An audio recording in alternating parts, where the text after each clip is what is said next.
Would it matter to you guys if I told you I had a bad feeling about this? Not really. Stay in the car.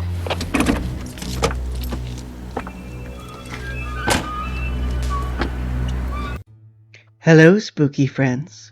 Welcome to another entry in my unintentional series, Doomed by Fox. Tonight we'll cover another victim of the Friday night death slot, the very good D.B. Sweeney vehicle, Strange Luck. Now read all of...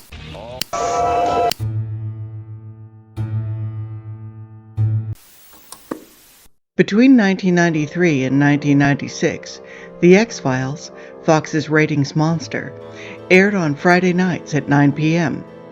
Fox spent those 3 years trying to fit something similar into the 8 p.m. time slot. The problem is the target audience, including me, went out to happy hour after work, maybe a meal or a movie, got home sometime around 9 p.m. Not 8 p.m., 9 p.m. Nonetheless, every time a perfectly good show failed in the slot, they pulled it after a few episodes. The 90s are littered with these poor shows. Strange Luck was one of them.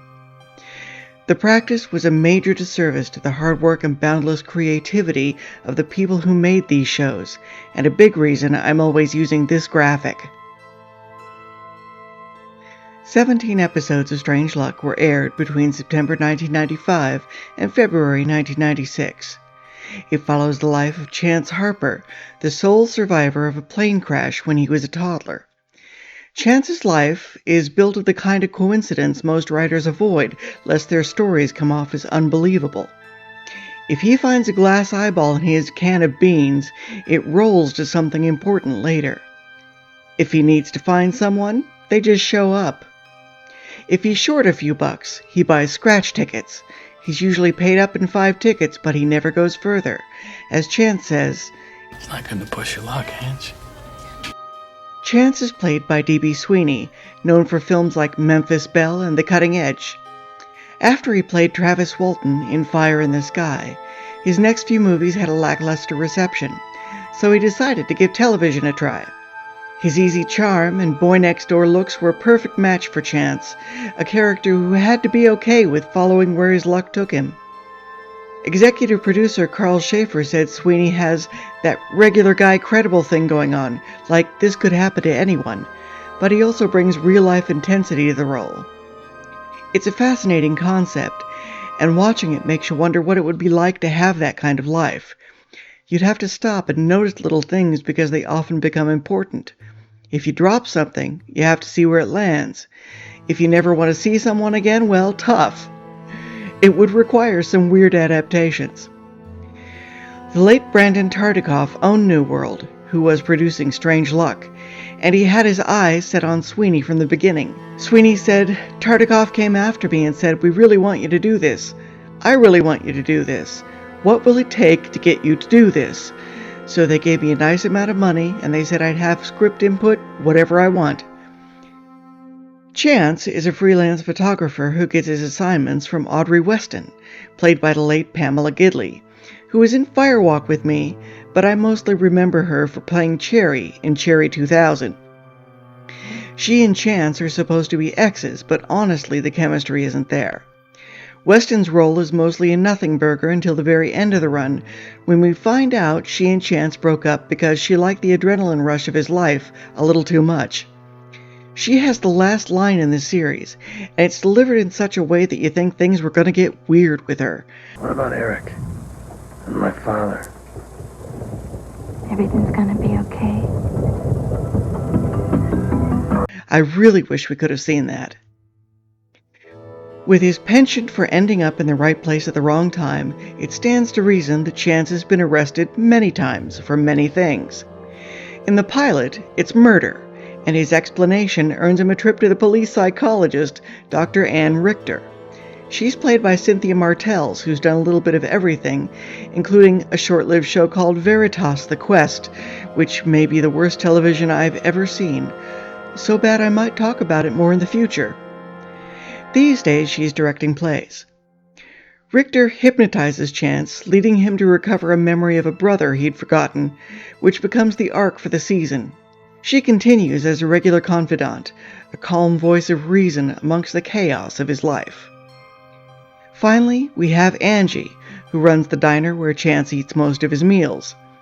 Angie is played by Frances Fisher and Frances Fisher's hair. Fisher is an interesting person. She's had a varied career in stage, screen, and television, but never caught the right gig at the right time. When you watch her, it seems like she should be a household name, but instead she's, oh hey, I've seen her in something. She's led the Actors Guild. She has a kid with Clint Eastwood. She has eye-searing charisma, but nope. Angie is actually the one who has chemistry with Chance, though they just end up besties. She has a great episode in Angie's Turn, where she somehow takes over Chance's luck for a few days. The last thing I saw her in was The Rookie, playing Nolan's exasperating con artist mom. Strange Luck was created by Carl Schaefer, who also created Erie, Indiana, which I really want to watch through, and Z Nation. The show was inspired by his own strange life. I've saved many people in my life, he says. One guy was jumping off a bridge. I rescued 2 people who were being held at gunpoint, one person who was drowning. Since I was a kid, I was always impressed by how weird life can be. An imposing resume. My only claim to heroism was saving my cousin Todd from a bully twice his size. Have you ever been knocked out with one punch? Let me know in the comments. The pilot was shot in Los Angeles, later moving to Vancouver, Canada, and shot mostly on location rather than in a soundstage. Schaefer provided strong direction, and within those guidelines the cast input was not only accepted, but encouraged, which only makes sense considering the caliber of the cast. According to Schaefer, Strange Luck delivered a 25% increase in ratings for Fox over programming a year ago on Friday nights at 8 p.m. That programming was Mantis, which is also on my list.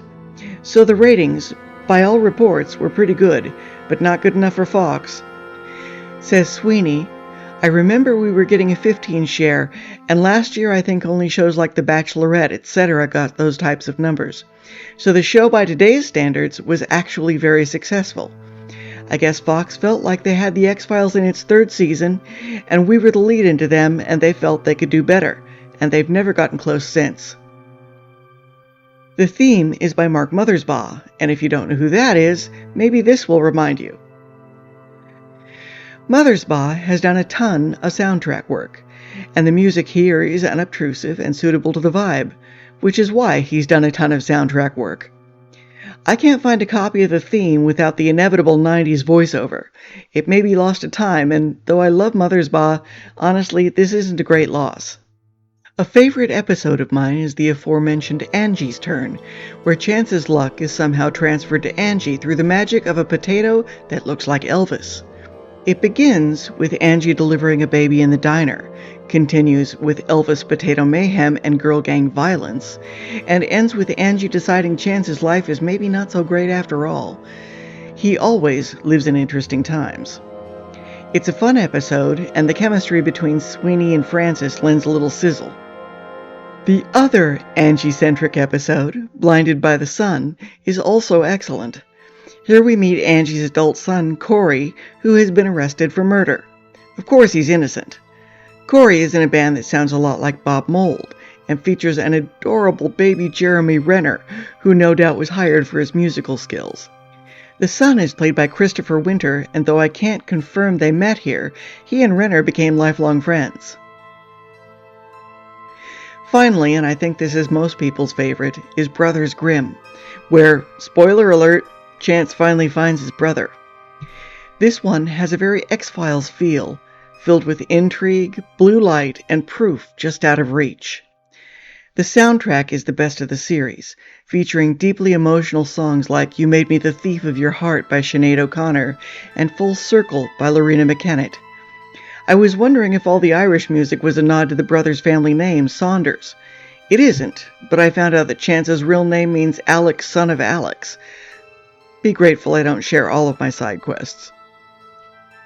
In the episode, Chance and Eric are trying to find proof of a secret lab making illegal weapons, and an old guy keeps trying to kill Eric. The dynamic between the brothers is great. Chance instantly becomes a clingy little brother, clearly reluctant to let Eric out of his sight. And the episode is twisty, and there's a great gag with a glass eye. At the very end of the episode is the part everyone talks about. P.S. If anything happens to me that sounds suspicious, and you hear about it, I'd like you to do me a favor and call a friend of mine. He works at the FBI, and he's one of the only people I can really trust. His name's Mulder. Thanks. Carl Schaefer reached out to Chris Carter to get permission to make the reference. While I think a crossover would have been great, I also think it's clear from this episode that it would have taken the show in a much more serious direction, and I'm not sure the tone change would work. That said, this is definitely one of the best episodes of the show. Despite the cast, the reviews, and the good ratings, Strangeluck aired its last episode in February 1996 after a 17-episode run. Fox cited ratings, but there's another rumor from Eyes of Night on Reddit. I remember a few years after the show went off the air, I was watching Later, and Jerry O'Connell was the guest host. One of his guests was D.B. Sweeney, and D.B. said he heard a rumor that Strangeluck and Sliders were up for renewal, and there was only one slot left. Apparently, he'd heard Sliders got the renewal because the cast agreed to take a pay cut. Jerry didn't want to talk about it and didn't answer the question. I can't find any evidence of this, so I'll leave it to you to decide. I've made a playlist for the show, linked in the description, which combines the best quality I can find. The first episode in the playlist is actually the pilot, so the titles look different, but it's the same as episode 1 and much higher quality. Special thanks to Jai Corley for the unofficial Strangeluck site, which is still up in all its 1995 glory.